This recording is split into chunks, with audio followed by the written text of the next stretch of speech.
So right now we have our, I can call him as a guest here in Rwanda. So welcome to Rwanda. Thank you. Okay, so this is a Fiikaazo vlog. It's the channel that based in Rwanda. It talks about Rwanda and the beautiful Africa. So welcome once again. Thank you. Okay, so you should start just telling us your name, where are you from? My name is Mikhail Sebastian Akunuga, and I am from the United States. You're from the United States. Yes. So Mikhail, I've been following you for a long time on YouTube. I saw the video you made about Africa, the video you made about Rwanda. I've seen the video in Burundi. So where have you gained the thoughts of just traveling in Africa? Well, it started in 2015. So I made the first trip to Ethiopia. Ethiopia. Yeah, that was my first African country I went to. And the reason why Ethiopia, because I work with the specialty coffee. In the United States, I manage cafe, and at that time I was involved very closely with the Specialty Coffee Association of America.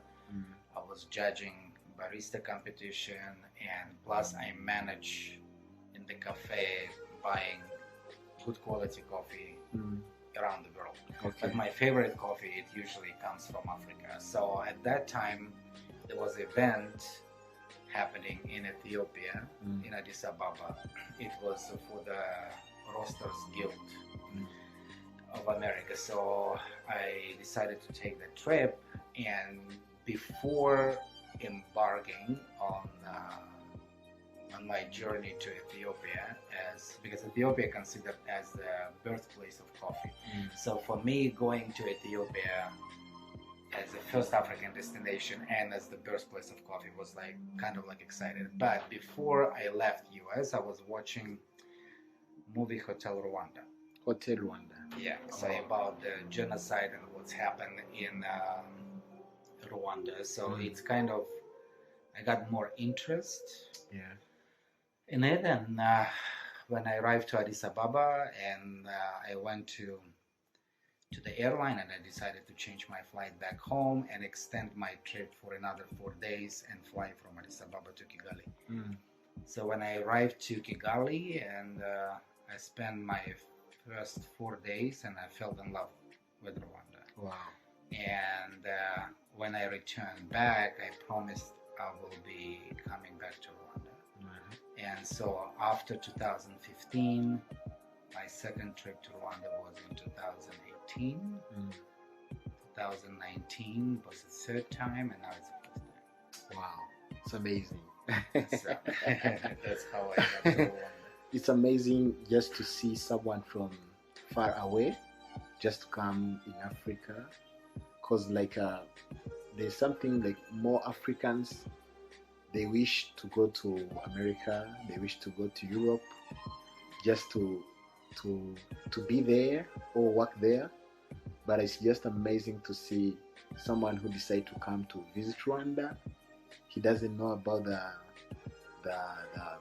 news or how Rwanda is, and you decide you need to explore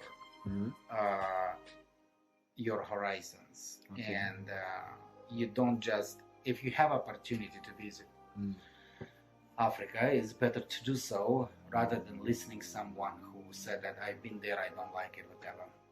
So Rwanda kind of captured my heart. Okay. And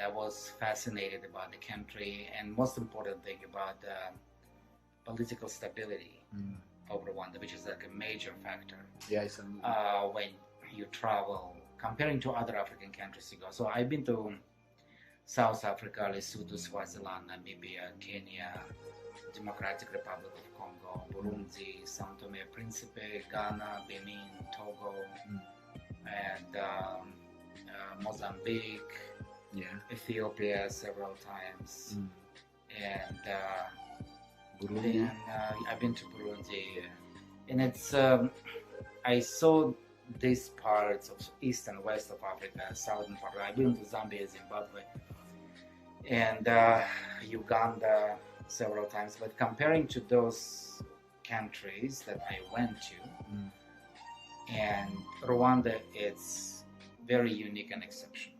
Okay. As I said, the most important factor is political stability, because you need to feel safe where you are. So I feel really safe walking on the street in Kigali or anywhere in Rwanda I go, and I can walk at night and nobody gonna bother me, nothing gonna happen, because security here it's a main priority, which is attracts people, you know. I wouldn't say the same in Congo or Burundi or Zimbabwe, Zambia. I can do the same way, or like Kenya in Nairobi. But here, I feel more safe, more open, and I know that it's nothing going to happen to me, and things like that. The other thing is about Rwanda country. It's also clean. It's very clean. The Rwanda banned plastics, and there is a lot of opportunity for Rwanda that attracts also like a lot of foreigners, NGOs. There are Peace Corps. There is a lot of non-profit organizations that based in Rwanda. Okay. And Rwanda kind of like became like a major hub of progressive country that brings different opportunities and try to showcase itself on the international arena.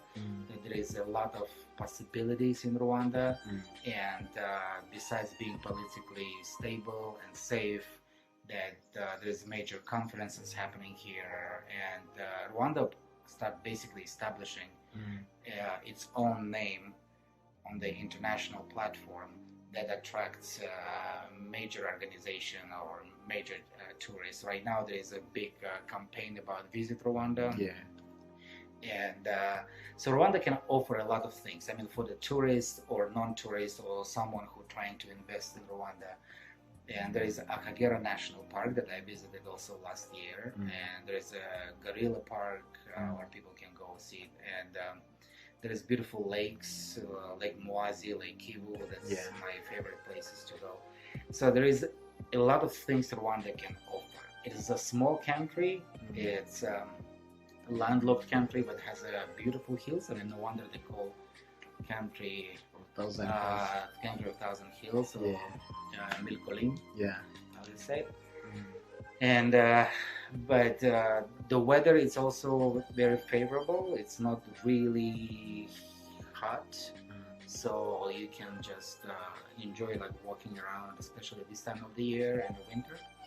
And so this is my perspective when I see about Rwanda. Rwanda is right now at the top, and more it's gonna continue like that.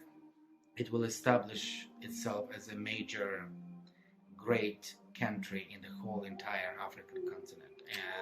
And thanks to whatever I see, what's happened after 1994, with the genocide in Rwanda, and with the efforts of your president Paul Kagame, so a lot of things changed. So Rwanda became very attractive country to the foreigners to come and visit. Wow. Okay, so you've said a lot of things about Rwanda. So how was your first experience when you come to Rwanda for the first time? First experience, the first thing I usually do when I come to Rwanda, the first day when I arrive, I usually visit Genocide Memorial, because I want to kind of give the respect to the victims of the genocide, and it becomes really emotional when you visit the place, and even though I've been there several times, and but that was the first thing what I did when I arrived to Kigali. Right, straight from the airport, I went to Genocide. Yeah. And then I went to the former presidential palace. I went to the Memorial Berger, and I visited that place. And then I was just walking around Kigali city, and that's how I find out that how safe and the country is. That because nobody bothered me. Like in other African countries, you go like people following you, people begging you for money, and people stop around you. But in Kigali, I didn't kind of encounter this Okay. kind of issue. So, what can you tell, like someone who is feeling to come to visit Rwanda? Just something you can tell people or travelers who want to travel in Africa, but they are feeling about Africa.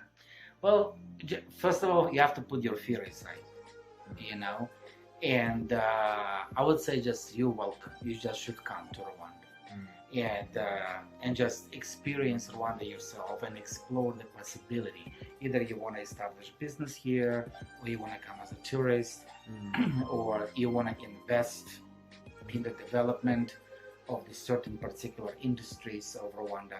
So you're welcome to be here because you're gonna feel like you're home, because it's main issues everywhere you go is safety. Because if you don't feel safe, you're not feeling welcoming, because that's how fear kind of like overcomes people mentality and people being, because they wouldn't risk to do something that jeopardize their safety.